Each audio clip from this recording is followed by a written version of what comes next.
Welcome to Solvetic, your channel to always learn technology easily.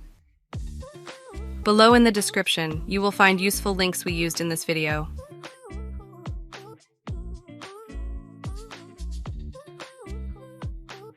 Today in Solvetic, we will see how to change your Discord profile picture on PC.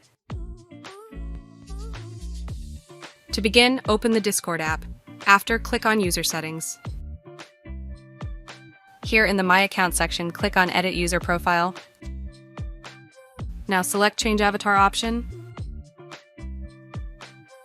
Then in the options you see, click on Upload Image. You are going to select the new photo and click Open.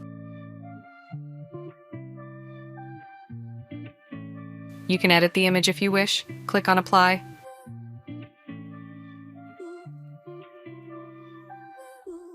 Now to apply the changes, click Save Changes and you will have your new profile photo in Discord.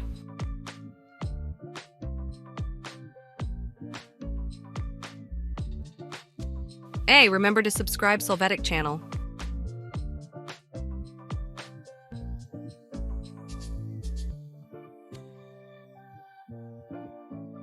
We hope it has been helpful for you. Here are links to watch more videos of your interest and subscribe to the Solvetic channel. Thank you.